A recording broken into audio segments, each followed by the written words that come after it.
Olá amiguinhos, tudo bem? Eu sou o Dovaldo e eu sou o locutor do Udo. Hoje estou de volta para contar a vocês a história desde a fundação da Gontijo. Antes de mais nada, de joinha no vídeo e se inscreve no canal para fortalecer nosso trabalho e podermos trazer mais conteúdo para vocês. Não se esqueça também de ativar o sininho para receber notificação sempre que um vídeo novo nosso ser lançado. Obrigado por nos acompanhar. Agora vamos lá. Estamos nos anos 40. No ano de 1943, durante a Segunda Guerra Mundial, tinha início uma das maiores e mais bem-sucedidas viagens da história das empresas de transporte rodoviário de passageiros no Brasil. Naquela época, o jovem Abílio Gontijo, conduzindo sua jardineira Chevrolet Comercial 1940, engatava a primeira marcha e acelerava rumo à construção da empresa Gontijo de Transportes. Nos primeiros anos a Gontijo era isso mesmo, uma jardineira, conduzida por um jovem de 19 anos, que também era trocador e mecânico. Diga-se, de passagem, todas essas funções feitas com muita competência e dedicação. Mesmo com as estradas ruins da época e com a lama no período das chuvas, os muitos desafios do caminho eram vencidos com todo cuidado para preservar a jardineira e, acima de tudo, seus passageiros. Agora, vamos aos anos 50. A partir da década de 1950, com o incremento do processo de industrialização do Brasil, a população passou a se deslocar da área rural para as cidades, e a indústria automobilística começou a crescer, trazendo juntamente com ela o crescimento da malha rodoviária. Toda essa evolução criou condições propícias para a evolução das empresas de transporte de passageiros. A Gontijo soube aproveitar essa marcha da história, crescendo junto com o país, numa alucinante viagem de prosperidade. Mas essa caminhada não foi nada fácil. Em 1949, o fundador da Gontijo decide transferir-se de Carmo, do Paranaíba para Patos de Minas, e consegue fazer a primeira ligação com Belo Horizonte.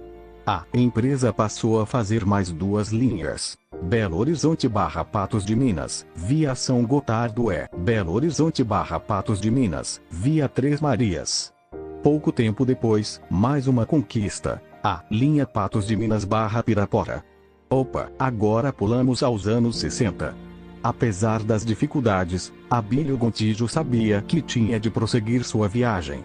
Embarcou em um dos ônibus e mudou-se para Belo Horizonte, em 1965, quando a capital mineira ainda era uma cidade de médio porte e de vida pacata, e alugou uma sala no bairro São Francisco, onde passou a funcionar sua empresa. A vinda de Abílio Gontijo para Belo Horizonte permitiu a consolidação de outro marco na história de sua empresa, ocorrido também em 1965.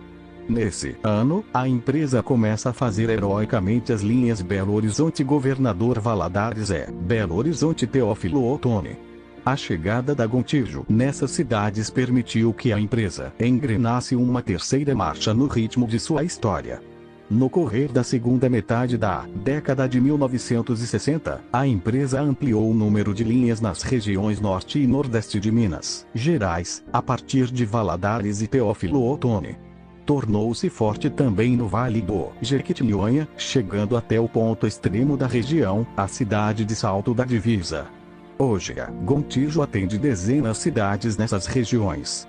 A conquista dessas novas regiões de Minas evidenciava, naquela época, uma característica marcante na história da Gontijo: a vocação para o pioneirismo. As viagens para aquelas regiões eram verdadeiras aventuras, especialmente no período de chuvas. O percurso Belo Horizonte-Teófilo Otoni, hoje feito em 7 horas 30 minutos, em algumas ocasiões era vencido em nada menos que 3 dias. Os motoristas levavam enxadas nos ônibus, já que só o comando do veículo não era suficiente para chegar ao destino. Era comum, naquele tempo, as viagens transformarem-se em caravanas. Uma Toyota ia à frente, com pessoal equipado para reparar pontes de madeira, mata-burros e consertar trechos intransitáveis em locais como, por exemplo, a Estrada do Boi, hoje asfaltada, no trecho Teófilo Otoni Nanuque, já quase na divisa com a Bahia. Na segunda metade da década de 1960, mais precisamente em 1968, a empresa conquistou outra fatia importante do mercado. A Gontijo incorporou a Aviação Santa Marta, concessionária das linhas que ligavam Belo Horizonte ao Triângulo Mineiro. A empresa amplia sua atuação com a presença em uma das mais desenvolvidas regiões do estado. Avançando, agora anos 70. A Gontijo já tinha todas as condições de romper as fronteiras de Minas, colocar o pé na estrada e ganhar o Brasil. Em 1975, Abílio Gontijo realizou um sonho com um lance no qual a sorte teve papel fundamental. Ganhou em um sorteio, fórmula de uma concorrência promovida pelo DINER, Departamento Nacional de Estradas de Rodagem, a linha Belo Horizonte-Salvador. Ainda na década de 1970, a Gontijo passou a ligar a capital mineira e também a Goiânia, Recife e Campo Grande, firmando sua competência para realizar viagens de longo percurso. A segunda metade da década de 1970 foi marcada pela incorporação de várias linhas e empresas pela Gontijo. Foi um período de grande aperfeiçoamento técnico e crescimento da empresa. Ao final dos anos 1970, a empresa já possuía mais de 300 ônibus e necessitava de uma estrutura maior para dar suporte à continuação de sua viagem de sucesso. Agora estamos mais recente, anos 80. Em 1981 era inaugurado o Parque Rodoviário Gontijo, no bairro Engenho Nogueira, em Belo Horizonte.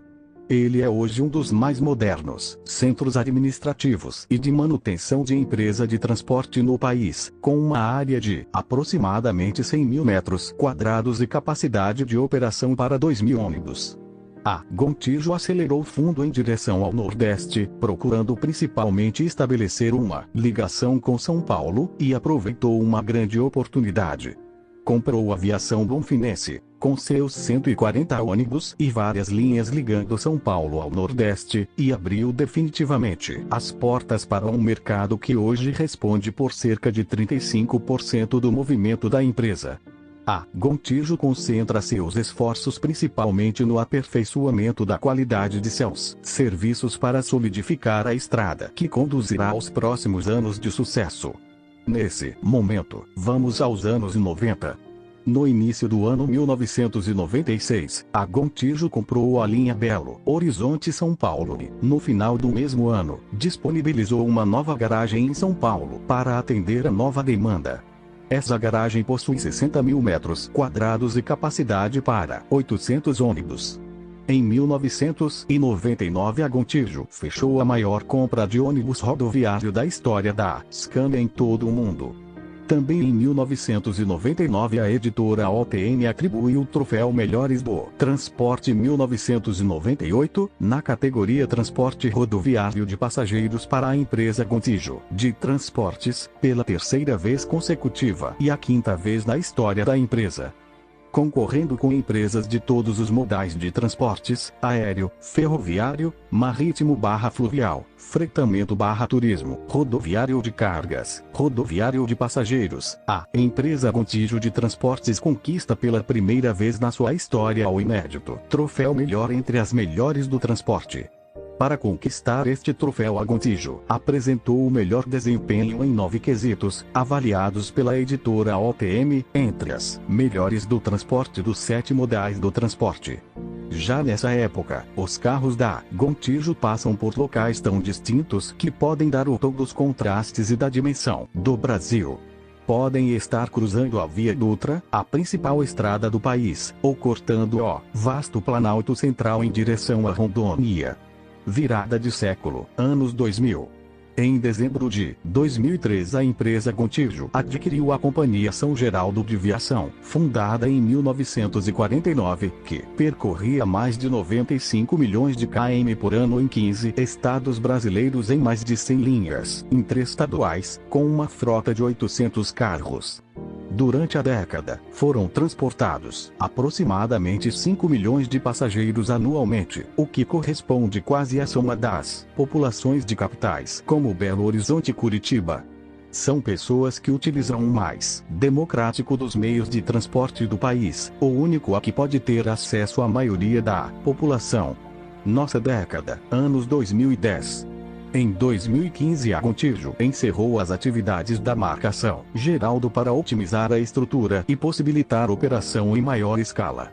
A história da Gontijo viaja pelos ônibus. A manutenção da frota é acompanhada de perto e executada por profissionais qualificados. Atualmente o quadro de funcionários está próximo de 5.000 colaboradores. Os motoristas são avaliados periodicamente e recebem a orientação necessária para garantir a saúde física e emocional. A maior parte dos projetos de treinamento são voltados para os motoristas, já que, em suas mãos, literalmente, está o sucesso da empresa e a boa viagem dos passageiros. São esses pequenos cuidados que tornam a jornada de trabalho mais tranquila e segura. Na Gontijo, é preciso ser muito mais que um condutor de veículos. Um motorista é o profissional que transporta sonhos, que transporta vidas, sempre com conforto e segurança. E é isso, pessoal, espero que tenha gostado. Deixa nos comentários o que você acha da Gontijo atualmente. Eu sou o Dovaldo e até o próximo vídeo. Tamo junto, bye bye.